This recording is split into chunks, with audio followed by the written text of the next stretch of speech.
Kehilangan Sutar tentu akan menjadi kehilangan sedikit bagi Australia. Olerem nih punya kemampuan untuk melakukan itu di beberapa pertandingan di Oxford, beberapa pertandingan terakhir menunjukkan kualitasnya. Bukan cuma mencuri poin, nggak cukup curi poin, menang di Australia.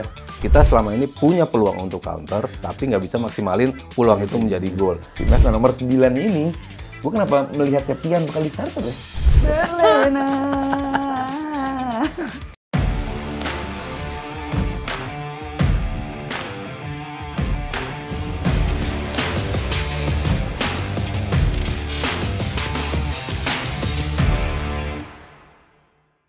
Hai teman nalar, selamat datang kembali di Tiki Taka Ngobrol Bola Pakai Nalar. Kembali lagi bersama saya Noella Sisterina, ada Mas Sabto Haryo, ada Aldi Bawazi. Hai Noe. Apa kabar Aldi? Baik, luar biasa. Luar biasa sekali happy. ya, happy pokoknya, happy Segar banget. sekali di bulan puasa Segar, ini. wow. Mas Sabto kabarnya baik? Baik. Carabao Cup? Wis. Ya kalah.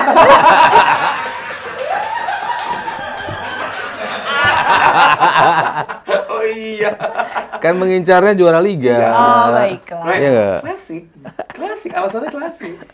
Ya, Daripada kan gue juga Liverpool nih. daripada hat-trick. Oh iya benar ya. Hat-trick runner up ya. Oh nggak kenal. Baru sindir. Yuk kita fokus Ya, bahas ya timnas kita aja ya. fokus bahas timnas Iya. ya, karena hari ini tentunya kita mau preview untuk laga antara Indonesia melawan Australia. Akhirnya ini semakin dekat guys, semua Ya. nalar semuanya ini tinggal 2 hari. hitungan hari lagi. Selama ini kita sudah menghitung hari, udah deg-degan, udah excited juga, walaupun sekarang masih deg-degan ya. Cuman semakin Dari excited November loh ya. tentunya. Pertandingan Dari terakhir Lama November. banget ini. Lama banget jedanya, tapi semoga juga persiapannya semakin matang juga ya dengan pelatih kita yang baru. Nah, oke, kita mungkin akan mulai bahas dulu nih. Ada menurut legenda dari timnas Australia, ada Tim Cahill. Ya. Posisi timnas Indonesia saat ini tuh menurut dia sudah sejajar dengan timnas Australia. Setujukah dengan tanggapan Tim Cahill?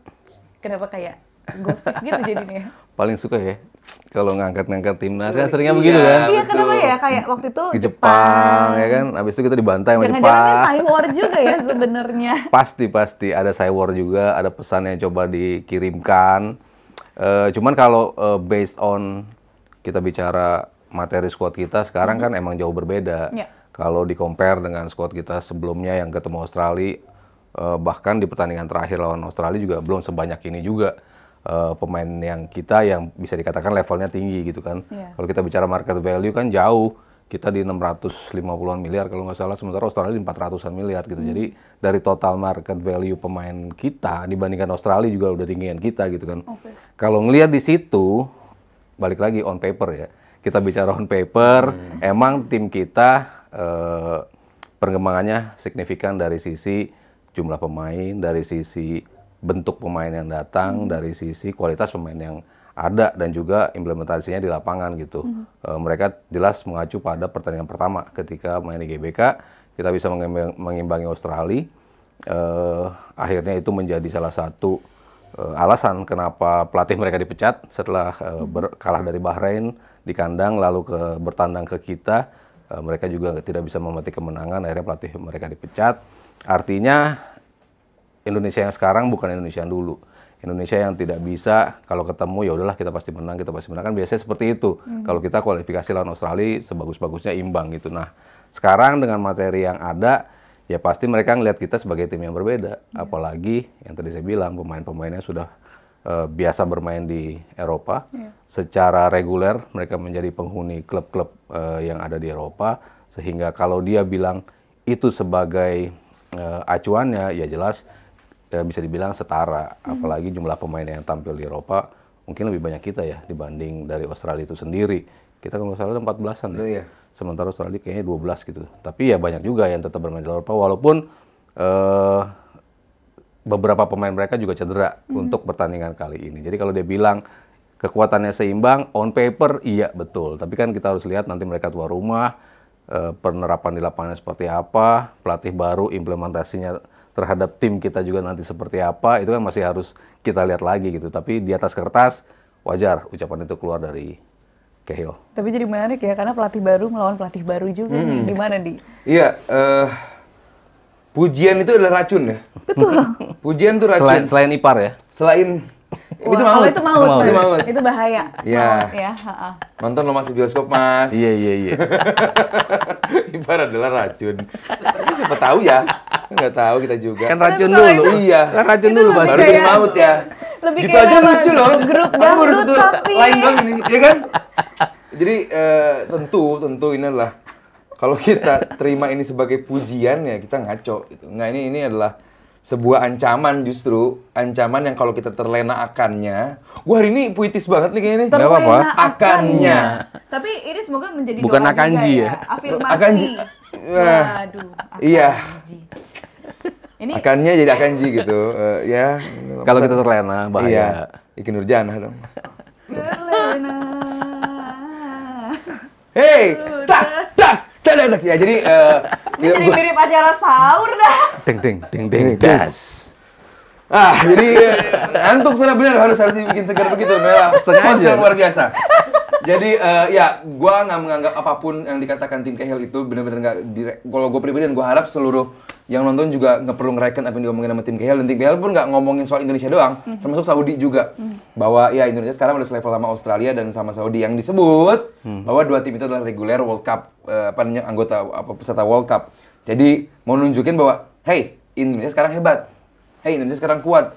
Mungkin materi pemain yang menjadi tolok ukur dari seorang tim Cahill. Mungkin tim Cahill juga lupa ini pelatihnya baru. Banyak pemain juga masuk baru gitu kan. Kohesi antar pemain juga belum kelihatan. Coach Patrick mau main seperti apa kita juga belum tahu. Masih terlalu hijau di masa atau di fase yang sangat segenting ini. Jadi terlalu nggak penting lah buat gua atau buat gua sebagai fans Indonesia mengomentari apa yang diomongin sama tim Cahill. Tim Cahill pun mungkin sadar bahwa, weh, kondisi tim gue lagi nggak bagus-bagus banget juga nih. Kondisi Australia juga sekarang lagi nggak oke-oke banget nih, banyak yang cedera, banyak pemain yang udah lama nggak main kembali main lagi. Dan sekarang kita main di kandang.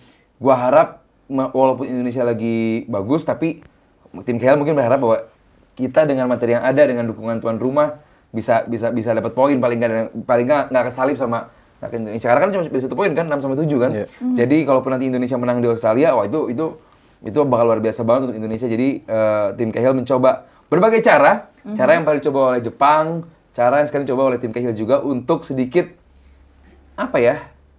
smooth operator gitu loh. Jadi kayak bikin hey, kita muji lu bagus loh, lu harus percaya lu bagus. Buat gua, kita masih nothing, kita masih belum ada yang di-achieve. Jadi kita harus tetap nilai bahwa kita masih belum bagus, tapi tunjukin di lapangan. Bukan orang lain, bukan tim Cahill yang harus tunjukin kalau Indonesia itu bagus, tapi para pemain, pelatih yang memberikan penampilan terbaik di atas lapangan. Wow. Luar biasa Aldi. Thanks, Tahir. Akhir. On paper, balik lagi sih on paper kan. On paper. Semua yang dikatakan Aldi On paper. betul, Iya, semua iya, dikatakan tim Cahill itu On on paper. paper. Ya apalagi Australia emang langganan Piala Dunia Iya, juga, yes, jadi Saudi nggak bisa juga. bohong ya. Dan ini ngomong-ngomong soal tadi Aldi sempat bilang ya, mungkin tim Cahill merasa emang timnya lagi kurang baik-baik aja, karena kan ini key playernya banyak yang cedera juga. Yeah. Ada Sirsati di sana, ada Harry Sutar sama Jordi Bos karena cedera. Terus ada beberapa pemainnya yang juga emang nggak masuk squad kan, Irakunda, Thomas Deng dan juga Cameron Devlin. Ini absennya pemain-pemain ini menurut lo bisa nggak jadi advantage buat kita atau justru penggantinya sangar juga? Paling kelihatan adalah Sutar ya di belakang. Back yang menjulang tinggi gede itu di World Cup kemarin juga cukup oke mainnya. Tanpa adanya dia, nggak ada commanding leader di belakang. Tentu nggak tahu kipernya siapa, Matt Ryan atau siapa, kayaknya Matt Ryan. Cuman kehilangan Sutar tentu akan menjadi kehilangan sedikit bagi Australia. Tapi banyak juga pemain-pemain yang udah lama nggak main di timnas. Main lagi, ada Adam Taggart, striker yang juga cukup gaek bersama Australia. Terus juga ada beberapa pemain muda yang coba dipanggil. Artinya bahwa Australia pun secara materi pemain juga ya kekurangan lah gitu.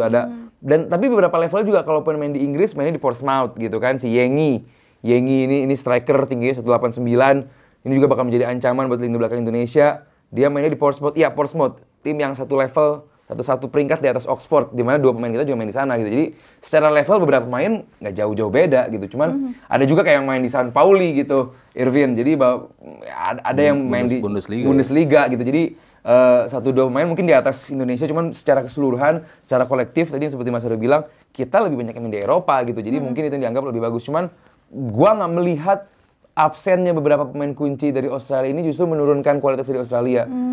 Buat gua Australia tetap Australia, tim yang harus diwaspadai dan kita benar-benar harus melakukan 110% dari kekuatan kita untuk bisa bukan cuma mencuri poin, nggak cukup curi poin, menang di Australia. Mas Sabto ngeliatnya gimana? Cukupkah ketidakhadiran pemain-pemain yang tadi itu untuk bisa menjadi advantage gitu buat kita? Iya, harusnya seperti itu ya. Maksudnya kita ngelihat optimisme Tom Hai ketika mendarat, dia bilang kita datang bukan hanya untuk mencuri skor imbang, tapi untuk menang. Ya, mindset seperti itu emang bagus ya, membuat kita untuk yakin kita bisa meraih kemenangan, lebih mendekatkan kita pada kelolosan langsung di peringkat kedua. Walaupun harus diikuti dengan kemenangan lawan Bahrain, kemenangan lawan China, tapi 3 poin di Australia itu jelas akan lebih membuka peluang kita untuk bisa lolos langsung gitu. Jadi ya mindset pemain melihat seperti itu jelas sebuah hal yang positif gitu. Cuman kan ya saya kan kemarin waktu lawan China kan juga seperti itu kan. Orang begitu optimistis lawan China setelah digebuk 3 pertandingan sebelumnya, pasti menang lah kita lawan China. Tunggu dulu, jangan lihat, jangan lihat seperti itu dulu. China dihajar 3 kali bukan berarti mereka tim jelek. Mereka bisa ada di sini, berarti sama dong. Kita juga bisa ada di level ini sekarang gitu. Dan China sebelumnya udah berapa kali nyampe ke level itu juga. They know how to expect ketika game-game ketat seperti ini gitu. Dan betul kejadian akhirnya kita kalah, orang ada melihat kesalahan dari strategi lah, kesalahan segala macam lah. Tapi intinya kan kita kalah gitu. Walaupun kita datang dengan optimisme yang begitu tinggi, kita bakal meraih kemenangan ketika bertandang ke China. Ini pun terjadi ketika kita lawan Australia.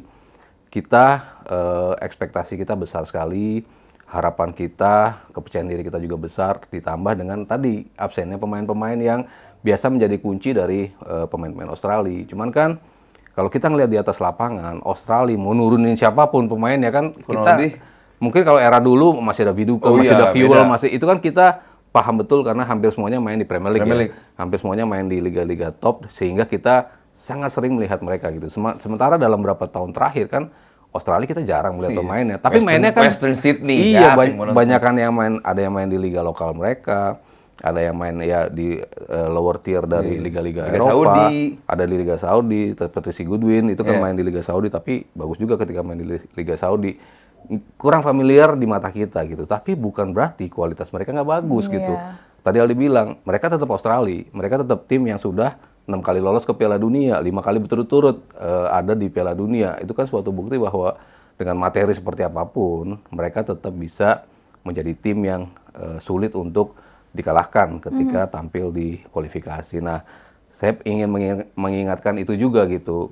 Kita membumbung tinggi optimisme, keyakinan, nggak apa-apa gitu. Cuman harus ingat juga Australia tetap Australia. Cuman ya datang dengan mindset kita bisa menang, itu bagus gitu. Harapannya kita bisa memaksimalkan itu. On paper semuanya mengarah pada sisi positif ke kita. Tadi pemain yang jauh lebih bagus dari sisi market value, secara kualitas di atas kertas kita bagus, ditambah lagi momennya pas. Momennya dengan banyaknya pemain cedera tadi, salah satu yang disebut Aldi Sotar itu kan penting sekali ketika kita berapa kali susah banget berduel dengan dia kan, mau di lini belakang, ketika bola crossing udah pasti dia menang, di depan bola-bola set piece juga dia selalu menang. Ya nggak ada dia, ada pengaruh bagus buat kita gitu. Cuman kan tadi beberapa pemain, Goodwin salah satu pemain yang menurut saya tuh ini pemain nyebelin banget lah dari sisi wajah aja sering intimidatif, sering ngajak ribut. Iya, sering ngajak ribut dan permainan di atas lapangannya bagus juga. Crossingnya bagus, selalu ngambil bola-bola mati gitu dari crossing kah, dari free kick kah. Itu yang selalu membuat kerepotan juga kita di lini pertahanan gitu. Jadi ya oke, kita datang dengan optimisme tinggi, tapi tetap harus ingat bahwa ini bukan automatic win. Kita harus earn. Itu kata yang tepat. Harus earn kemenangan ini lewat permainan yang lebih solid dan kita harus bisa memanfaatkan posisi ini. Gitu. Oke, berarti pertanyaannya jadi gimana cara timnas Indonesia kita bisa membendung serangan-serangan atau permainan dari mereka, salah duanya pemain yang tadi Goodwill dan juga Jackson Irvine mungkin kan main di Saudi Pro League, main di Bundesliga juga, yang mana statistik mereka tuh juga bagus di sana, bukan sekedar main di sana gitu kan. Nah, gimana kita bisa membendung mereka nih, dengan cara seperti apa? Ya, gue ngelihat bisa contoh dari Bahrain ya, yang pada akhirnya mereka menang 1-0. Mereka bisa benar-benar manfaatin atau mematikan sayap-sayap dari dari Australia, karena disitulah mereka bermain. Paksa Australia untuk main dari tengah, itu mungkin akan menjadi sesuatu, karena di tengah kita bakal numpuk juga. Tapi masalahnya, apakah, ini makanya gue nggak mau terlalu banyak bicara soal timnas, karena gue nggak tahu nih, Coach Patrick bakal pakai 4 back kah, 5 back kah, seperti apa, ngepres dari sayap kah, ngepres dari tengah kah? Ini masih terlalu dini, dan ini pasti kan belum ada apa trial dengan timnas juga, jadi kita nggak tahu nih bakal seperti apa timnas dibawa di game pertama dia. Jadi kalau apa yang harus kita lakukan adalah menurut gua seperti Bahrain yang punya fisikalitas sedikit lebih baik daripada kita, ya lu matiin sayap dari Australia. Tadi ada Goodwin, tadi ada Irvin, terus nanti ada Adam Taggart juga bisa main melebar, ada Yengi juga main melebar juga. Banyak pemain-pemain yang bermain flank di Australia punya kecepatan, dan itu bisa merugikan kita kalau mereka bisa bermain running behind. Karena kita berkali-kali kalau koordinasi belakang itu menjadi PR. Saat menghadapi Cina contohnya, itu menjadi situasi yang merugikan banget buat kita. Nah, apakah di game sepenting ini, di laga se-urgent ini, di mana stake-nya segitu tinggi, Indonesia bisa melakukan yang harus dilakukan, yaitu bisa bermain fokus, paling tidak bisa merapikan ini belakang dulu dan gampang ditembus oleh flank-flank cepat dari Australia. Papi Sabtu? Ya Australia pasti ketika mereka menjadi tuan rumah mencoba mengambil inisiatif, bahkan ketika di GBK pun mereka tetap menjadi tim yang possession-nya lebih banyak, shots-nya 28 kali kalau nggak salah. Mereka bikin shots, kalau bukan Martin Paes pada saat itu mungkin udah bobol berapa ya kiper gawang kita gitu. Itu kan suatu bukti bahwa tim ini selalu bisa meng-create chance, tim ini selalu bisa membuat peluang-peluang yang bisa hampir berujung menjadi gol. Jadi gimana caranya kita jangan sampai mereka bisa melakukan itu di sepertiga terakhir kita gitu. Inisiatif kita harus kita lakukan terutama ketika masuk di tengah. Memang kayaknya sulit kalau kita berharap kita langsung mengambil inisiatif, kita langsung menyerang, kita langsung held possession yang lebih banyak dibanding mereka. Itu kan mengubah skema kita. Kalau kita lihat di beberapa pertandingan terakhir gitu kan, kita kan juga bukan tim yang possession base-nya tinggi, kita bukan tim yang selalu mendominasi lawan, tapi kita lebih ke reaktif gitu. Materi pemain kita juga banyak yang seperti itu. Jadi kalau saya melihat dalam waktu yang bisa dikatakan begitu singkat, kalau kita bicara Juni mungkin akan ada perubahan yang cukup radikal dari sisi strategi. Kalau kita bicara Patrick Kluivert akan mengapakan tim kita ini gitu. Cuman kalau melihat sekarang, kayaknya lebih realistis memainkan sepak bola yang selama ini kita mainkan gitu. Kita punya kecepatan yang bagus, kita maksimalkan. Kita punya defense yang bagus, kita pertahankan. Itu yang membuat Australia frustasi kemarin. Defense kita cukup rapi, dan kita how we counter itu yang kayaknya lebih penting gitu. Kita selama ini punya peluang untuk counter, tapi nggak bisa maksimalin peluang itu menjadi gol. Efisiensinya atau efektivitasnya tuh tidak ada ketika kita menyerang, outcome-nya menjadi gol atau tidak. Peluangnya bisa dibilang ada. Lawan Australia, 5 menit pertama kita lumayan tuh, 15 menit pertama, terutama di 5 menit kita mendapatkan 2 shots. Tapi setelah itu Australia gantian ngebombardir kita gitu. Artinya kan kita punya kesempatan sebetulnya untuk menyerang, manfaatin kecepatan pemain-pemain kita yang kita punya. Dan ini kayaknya pendekatan yang lebih realistis ya, yang coba dilakukan oleh Patrick Kluivert untuk bisa meredam Australia lebih dulu. Karena kita tahu mereka pasti akan mencoba mengambil kesempatan, mereka akan mencoba untuk mencuri gol duluan. Nah, itu yang harusnya kita manfaatkan. Kayaknya nggak mungkin mereka sebagai tuan rumah, mereka justru sit deep di belakang, mereka yang main counter. Kayaknya Australia bukan tipe yang seperti itu. Iya, gitu. kan Australia bukan Liverpool di Anfield lawan PSG. Wow. Agak personal ya. Setidaknya adu penalti kalahnya, ya kan? Tuan rumah Man City. Personal ya Mas. Lu nanti ketemu PSG lihat deh. Coba. Oh, berarti Arsenal menang lawan Madrid. Doa orang baik. Amin. Coba kalau doa orang baik. PSG. Mas Hari memprediksi Arsenal akan menang menghadapi Madrid. Diuji coba. Oh. Di pre-season. Kirain. Pre-season guys. Oke. Jadi pendekatannya gitu ya, sih. Lebih ke apa namanya? Gimana kita melihat mereka mengambil inisiatif, lalu kita counter. Lebih melihat seperti itu dulu sebagai pendekatan yang dilakukan oleh Patrick Kluivert sih. Sama juga ngelihat Indonesia bakal mencoba menguasai jalannya laga sih. Bukan berarti jelek. Bukan berarti jelek. Bisa efektif dan efisien tadi. Efektif itu kan setiap peluang terkonvert jadi sesuatu. Efisien itu nggak perlu banyak hal untuk dilakukan untuk menjadi sesuatu peluang gitu. Jadi efektif dan efisien harus dilakukan oleh Indonesia, dan masalahnya Australia ini tim yang jago dalam tanda kutip membunuh kesalahan dari lawan. Nah, Indonesia jangan sampai di apa namanya di Sydney ini, di Sydney kalau nggak salah ya? Sydney. Di Sydney ini bakal melakukan banyak kesalahan karena Australia dengan mudah akan membunuh dalam arti memanfaatkan kesalahan. Karena apa? Banyak pemain-pemain baru yang di call up, banyak pemain baru yang baru dipanggil. Mereka butuh waktu untuk show off, butuh waktu untuk menjadikan laga ini sebagai pameran kepada pelatih bahwa hey, gue layak loh di timnas. Saat mereka pemain nanti yang cedera itu pada balik, gue tetap layak di timnas juga. Jadi ini akan menjadi laga showcase bagi para pemain-pemain yang baru dipanggil atau kembali dipanggil oleh timnas Australia untuk justru unjuk gigi. Nah, ngomongin pemain baru, kita juga punya banyak pemain baru. Ada Oleh Romani, Dan James, Joe Pelupessy, sampai Emil Auderona. Pertanyaannya, apakah mereka akan bisa tampil dengan maksimal di laga pertama mereka ini? Dan ya walaupun kita belum tahu ya apakah masuk starting 11 apa enggak. Ya. Kalau langsung start, apakah mereka bisa langsung tune in? Kalau kita ngelihat beberapa contoh, beberapa kali saya bilang di sini juga, pemain-pemain kita banyak yang ketika diberi kesempatan debut langsung bagus. Martin Pas salah satunya, Verdong, Hai, Orat Mangun, Jaitses, itu pemain-pemain yang ketika lo tampil di debutnya langsung gacor gitu, langsung nunjukin, wah ini memang pemain yang levelnya jauh gitu dibanding pemain kita sebelumnya gitu. Sementara ada juga beberapa yang debutnya tidak terlalu mengesankan, sempat saya katakan Nathan Choon, Justin Hubner tidak terlalu mengesankan ketika mereka melakukan debutnya. Tapi setelah itu perkembangannya, Nathan jadi pemain yang lebih lengkap, Justin Hubner menjadi pemain yang jauh lebih abang-abangan gitu, yang kehadirannya di lapangan selalu membuat lawan diperlukan untuk mengintimidasi lawan.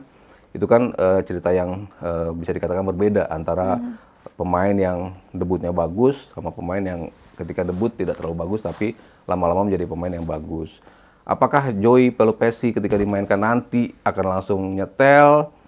Apakah Oleh Romani juga seperti itu? Apakah Dean James juga bisa bermain seperti itu? Nah ini tentunya masih kita tunggu gitu. Kalau ngelihat peran mereka di klub masing-masing, terutama Dean James, beberapa kesempatan terakhir selalu tampil eksepsional. Wajar ketika pemain ini akhirnya kenapa dia dipanggil gitu, kenapa pemain ini diproses untuk menjadi pemain Indonesia, ya karena dia bisa menawarkan beberapa opsi gitu. Ketika nggak ada Ragnar di depan, emang posisi Dean James adalah salah satu posisi yang cukup masuk akal ketika dia dimainkan di situ. Walaupun belakangan kan dia selalu menjadi back kiri ya, full back, selalu dianggapnya dia atau Verdong nanti main. Bisa dua-duanya kok dalam posisi yang berbeda. Betul. Verdong lebih ke belakang, sementara Dean James lebih ngurusin di depan. Ketika tidak ada Ragnar di situ gitu. Jadi ketika tadi Noah nanya apakah mereka bisa start, kayaknya beberapa pemain bisa. Salah satunya Dean James, Oleh Romani yang berapa kali kita nantikan selalu kita dapat pemain nomor 9, kapan sih yang kita selalu dapatkan pemain belakang terus kan, sementara depannya kita masih mencari sosok pemain yang punya daya gedor lebih dibandingkan pemain-pemain yang ada sekarang. Oleh Romani punya kemampuan untuk melakukan itu di beberapa pertandingan di Oxford, beberapa pertandingan terakhir menunjukkan kualitasnya, gimana dia bisa involve sama teammates yang lain, bisa menjadi jembatan antara pemain tengah dan juga pemain depan. Itu sangat krusial posisinya dan dia punya peluang untuk melakukan start. Sementara di tengah tadi ada Joey, pemain baru juga. Apakah Ivar Jenner yang akan dimainkan seperti biasanya? Apakah Joey Pelupessy yang akan dimainkan di posisi itu? Komposisinya seperti apa dulu kan, Di? Kan? Belum tahu. Apakah 3-4-3? Kalau 3-4-3 pilihannya either Joey atau Jenner. Kalau posisinya 4-2-3-1 bisa juga kan sebetulnya. Dua di tengah, Joey dan Ivar Jenner bisa main bareng juga. Ya nanti kita nggak tahu apa yang akan dimainkan oleh Tom Hai depannya. Patrick Kluivert. Baru depannya Tom Hai, baru depannya lagi Marcelino, Oleh sama Dean James tadi. atau Dean James gitu. Jadi ya ada potensi pemain-pemain ini bisa langsung dimainkan ataupun menjadi pembeda ketika strategi di awal-awal tidak berjalan. Satu hal yang pasti yang tidak mungkin jadi starter Emiliano. Emil Audero. Okay. Karena buat gua kiper Hernando juga nggak mungkin ya. Hernando juga nggak mungkin. Martin Pas terlalu pas. Terlalu pas. Walaupun banyak yang bilang Emil jadi starter gitu ya. Tapi kayaknya yang sudah know-how dengan komposisi pemain-pemain di depannya kan nyaman. Martin Pas. Ya jadi Emil oke, cuman kita lagi butuh yang pas-pas dulu nih gitu. Cuman ya kedatangan seorang Emil tentu akan memberikan warna terbaru bagi di luar pertandingan gitu, di ruang ganti, di hotel, di tempat latihan, memberikan warna tersendiri bagi pemain-pemain lain tentu. Dan pada akhirnya ya bergabung pemain ini setelah lama dramanya. Dan ya kita nggak perlu bahas dramanya lah, takut nanti rame. Jadi ya paling nggak gue masih nunggu karena ini belum trial, belum uji coba gitu. Jadi masih terlalu, gue setuju sama Mas Hari, masih terlalu ngambang. Mau pakai 4-3-1, pakai 4-3-3, 3-4-3, 3-5, terlalu hijau, terlalu alien, terlalu apa Tiba-tiba alien. Iya, alien, maksudnya kayak itulah, maksudnya kayak asing gitu, masih terlalu asing. Terlalu gitu. slimy. Hijau. Jadi buat gue cuma bisa berdoa dan berharap dan mendukung Coach Patrick gitu. Semoga apa yang dilakukan di game sepenting ini bisa membawa hasil 3 poin kembali ke Jakarta. Cuman mainnya kayak gimana, gue belum tahu mau kayak gimana ini. Iya, terus kalau dari sisi squad kita juga kan ada yang gagal ikut ke Australia nih. Egy Maulana Fikri kan Sayang cedera ya, sayang banget. Nah, apakah ini bisa jadi kesempatan besar buat Eliano buat main di sayap kanan? Harusnya bisa gitu karena gue yakin peran seorang Egy ini, walaupun iya gue tahu dia mainnya di sayap kanan, Coach Bes. Gue kemarin di tempat DPI kan bilang ini pemain yang versatile gitu. Maksudnya gue masih pengen nunggu dia bakal dimainkan di mana. Coach Bes jawab di sayap kanan. Iya tahu posisinya sayap kanan. Cuma perannya seperti apa gitu. Makanya tanpa Siapa sih ini? Coach Bes, Bang Bes. Enggak nyebutin tentang? Gue bilang ini mau dijadikan apa peran dari seorang Egy tadinya gitu kan. Karena ini orang versatile, bagus lah gitu kan. Ya emang posisinya sayap kanan tahu. Cuman mau kayak gimana. Nah, tanpa adanya seorang Egy, nah Romani di Oxford tuh main di kanan tuh. Dia bukan sebagai CF, dia Bisa sebagai juga kanan. tuh. Itu juga bisa gitu. Reinders juga bisa di situ. Walaupun masih gue tetap menyayangkan tanpa ada Sayuri. Aduh kenapa nggak dipanggil gitu. Tentang mirip bukan? Iya. Bewoknya. Puang kakak. Jadi sayang banget karena dia menawarkan kecepatan dan reguler juga main di timnya. Dan ya tentu Reinders dan juga Romani tentu akan menjadi tambahan yang sangat baik untuk timnas. Nah, nomor 9 ini, gue kenapa melihat Septian bakal di starter ya? Nggak tahu juga posisinya. Siapa yang di... Jadi Romani kanan atau Marcelo jadi false nine? Tapi kan banyak penasaran juga, belum puas melihat Eliano Reinders. Iya sih. Masih penasaran Iya. nih. Terutama sisi ofensifnya ya. Iya. Kan 2 kali dicoba, sekali main tuh di posisi defensif, di posisi bek kanan. Di posisi kita lawan Bahrain yang akhirnya dia masuk, akhirnya kita kebobolan juga gitu. Dari sisi defendingnya yang kita sudah melihat Eliano Reinders gitu. Cuman kan dia juga bisa memainkan sisi ofensif, terutama di barisan paling depan di sebelah kanan. Itu slot yang bisa dia isi sebetulnya gitu. Cuman kan opsinya kan bisa dibilang cukup banyak ya di posisi itu. Walaupun Egy sudah tereliminir, lalu si Witan juga udah nggak ada di situ, Yakob Sayuri juga udah nggak ada di situ, ya Asnawi sebagai backnya juga tidak ada di situ. Jadi sebetulnya lebih narrow lagi posisinya untuk dimainkan di posisi paling kanan situ. Marcelino bisa datang dari sisi kanan, walaupun nanti in game-nya dia bisa tampil lebih ke tengah, seperti lawan Arab Saudi. Oleh Romani juga bisa ditaruh di posisi itu gitu. Cuman kalau saya melihat komposisi 3 di depan, ya kayaknya si Dean James yang ada di kiri, lalu si Oleh Romani di kanan, di tengah, sementara di kanannya bisa aja si Eliano Reinders gitu. Tapi bisa juga strike yang tetap dimainkan di posisi depan Oleh Romani di sisi Walaupun kanan. menit permainnya kurang Iya, oke. ya. Tapi kan involvement di pertandingan sebelumnya di timnas kan dia selalu sudah bermain. Walaupun ya kalau dari sisi goal rate-nya mengecewakan, 25 kali tampil cuma 1 gol, ya itu jelas mengecewakan gitu. Cuman dia tahu gimana bermain di timnas kita gitu kan, gaya bermainnya seperti apa dia sudah hafal betul gitu. Tapi ya tadi kalau Noe tanya di awal, apakah Eliano punya kesempatan? Ya punya gitu. Terutama di sisi offense-nya. Yang belum kita lihat kan selama ini, sisi defense-nya ya ternyata tidak sebagus yang kita perkirakan sebelumnya gitu. Ternyata dari sisi defense nggak sebagus itu gitu. Nah justru kita pengen lihat ini dari sisi offense, ini bagus nggak pemain emang sesuai dengan apa yang selalu dia tunjukkan dalam klip-klipnya kan, dia selalu bisa muncul dari belakang, bisa cetak gol, bisa ngasih assist. Nah kita perlu pemain yang seperti itu. Jadi ya yang paling gue wajar tunggu kalau dicoba dari pemain yang baru join ini Mas, Dean James sih. Bahwa di liganya aja kan kayak compete tuh antara Verdong dan juga si Dean James.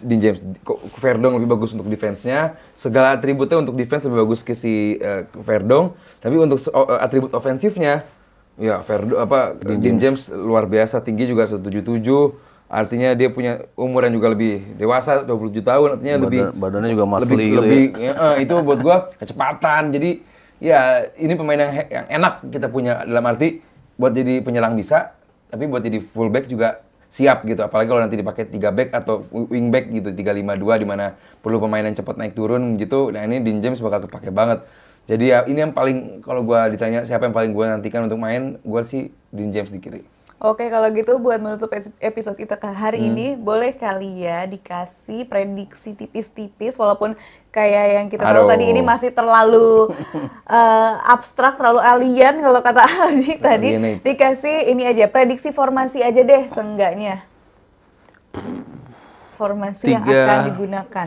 Kalau 3-4-3, kayaknya kalau saya melihatnya sih 3 back ya. Itu kan lebih masih relate sama ulasan kita minggu lalu berarti ya Mas, lebih familiar dengan para pemain yang ada. Di beberapa pertandingan terakhir selalu bermain dengan komposisi 3 back. Ya akhirnya kalau memilih di situ bisa jadi Rizky Ridho, Hilher sama Jaises. Sementara di 4 depannya Kevin Dix di kanan, Verdong di kiri. Salah satunya mungkin kalau dalam posisi 3 back, artinya tengah cuma 4 ya, berarti antara Joey atau Ivar Jenner, lalu sebelahnya Tom Hai. Di depannya yang 3 ya Marcelino, Dean James sama si Ole Romney. Ya udah sama di sisi kanan. Itu kalau komposisinya 3-4-3 berarti kan. Tapi bisa jadi mereka turun dengan 4-2-3-1, bisa juga. Kayak 3-4-3. 3-4-3 ya, lebih lumrah gitu. Lebih aman. Kalau something happen, tiba-tiba Australia punya kendali lini tengah yang luar biasa, kita digempur habis-habisan, kita butuh 2 defensive midfielder, 3-5-2 ya bisa ke switch jadi antara 3-5-2 atau 4-2-3-1. Verdong akhirnya turun di posisi back kiri, lalu di kanannya Kevin Dix, di tengahnya harus salah satu berkorban. Ridho misalnya nggak bermain, ya Iset sama Hilgers. Tapi depannya kita punya 2 gelandang bertahan yang punya kemampuan intercept yang bagus. Jenner dan juga Joey Kulpesi yang mungkin dicoba di situ. 3 di depannya, ya akhirnya ada Tom Hai, di kirinya bisa Dean James, di kanannya bisa misalnya Marcelino ditampilan di situ, depannya Ole Romney. Bisa juga dalam komposisi 4-2-3-1. Ya walaupun gue nggak ngeliat, kata Mas Aryo, gue nggak ngeliat ada urgensi untuk berkorban ya, karena Lebaran Adha kan masih jauh juga, jadi apa juga berkorban. Persiapnya dari sekarang. Dari sekarang siap-siap ya. Persiapan kan udah mau Idul Fitri, jadi Idul Adha juga persiapan juga. Baiklah, terima kasih ya Aldi.